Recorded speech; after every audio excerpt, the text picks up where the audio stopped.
নমস্কার, সুভদ্রার রান্নাঘরে আমার সকল দর্শক বন্ধুকে জানাই স্বাগত। আমি শিউলি। আজকে আমি আবার একটা নতুন রেসিপি নিয়ে এসেছি, সেটা হচ্ছে পনির। আজকে আমি তোমাদের পনিরের একটা রেসিপি বানিয়ে দেখাবো, সেটা হচ্ছে দই পনির।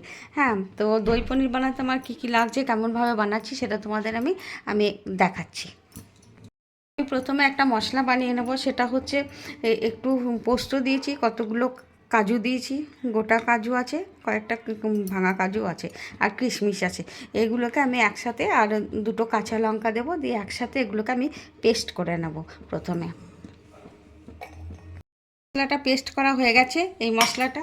আর একটা মশলা আমি তোমাদের মশলাগুলো আগে রেডি করে নিই, আর একটা মশলা দেখাচ্ছি। সেটা হচ্ছে, যেহেতু দই পনির সেহেতু আমার দই বেশি করে লাগবে। আমি দই নিয়ে নিয়েছি, ফ্রেশ দইটা একদম। আর তার মধ্যে দেবো একটু জিরে গুঁড়ো, আর ধনে গুঁড়ো, আর কাশ্মীরি রেড চিলি পাউডার। এটা দিয়ে আমি এই মশলাটা একদম রেডি করে রেখে দেবো। আমি কড়াতে রিফাইন্ড অয়েল দিয়ে দিয়েছি। এবারে কয়েকটা গোটা গরম মশলা আর একটা শুকনো লঙ্কা দিয়ে দিলাম। গোটা গরম মশলার মধ্যে আছে ছোটো এলাচ, লবঙ্গ, দারচিনি। সামান্য এক ফোঁটা আদার পেস্ট আমি দিয়ে দিলাম। আমি একটু লবণ দিয়ে দিচ্ছি, আর একটু শীত কাটছে সে কারণে।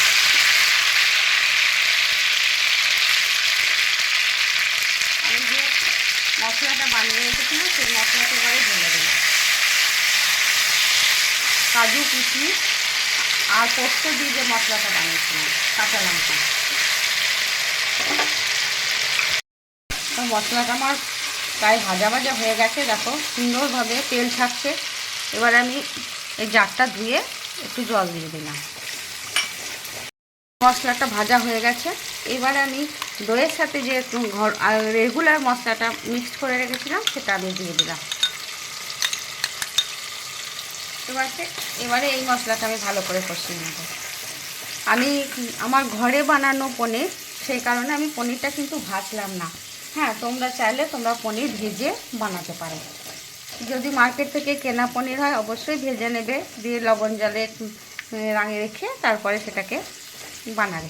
আমার যেহেতু ঘরের পনির সেহেতু আমি ভাজার প্রয়োজন মনে করি না। আমার মশলাটা দেখো সুন্দরভাবে নাড়া হয়ে গেছে, মানে কষানো হয়ে গেছে, তেল ছেড়ে দিয়েছে, ওপরের সমস্ত তেলটা ভেসে উঠেছে। এবারে আমি স্বাদ মতো লবণ দিয়ে দিলাম। আদা যখন কষায় তখন একটু লবণ দিয়েছিলাম, খুব তেল ছিটকাচ্ছিল। এবার একটু স্বাদ মতো চিনি দিয়ে দিলাম, কারণ দই দেওয়া আছে, চিনিটা একটু দিতেই হবে, না হলে স্বাদটা ভালো লাগবে না। এবার আমি আর একটু কষিয়ে নেবো, তারপর জল দেবো। এবার আমি কয়েকটা কাঁচা লঙ্কা দিয়ে দিলাম, ওপর থেকে একটু জল দিয়ে দিলাম, বাটি ধুয়ে সমস্ত ধোয়াধুয়ি করে। এবারে একবার ফুটে উঠলে আমি পনিরগুলো দিয়ে দেবো। এবারে ফুটে গেছে, আমি পনিরগুলো দিয়ে দিচ্ছি। আমার দেখো পনিরগুলো ভীষণ ফ্রেশ। এবারে 2-4 মিনিট ফুটবে, ফোটার পরে আমি তোমাদের দেখাবো। আমি ওপর থেকে একটু গরম মশলা গুঁড়ো ছড়িয়ে দিলাম, আর একটু রোস্টেড তোমার কসুরি মেথি দিয়ে দিলাম। ব্যাস, এবারে আমি গ্যাস অফ করে দিচ্ছি। গ্যাস অফ করে কিছুক্ষণ স্ট্যান্ডিং টাইমের জন্য রেখে দিয়ে তোমাদের সার্ভ করে দেবো।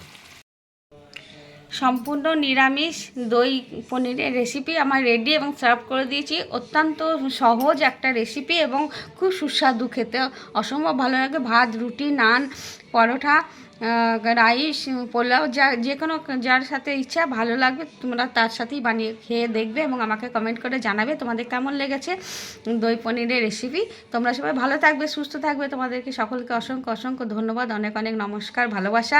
একটা কথা আমি বলছি, কোনোদিন বলি না যদিও, তো তোমরা যেন কেউ স্কিপ করে দেখো না, কারণ তাহলে কেউ বুঝতে পারবে না যে কি কেমন হয়েছে বা কীরকম কী দিয়ে আমি বানিয়েছি।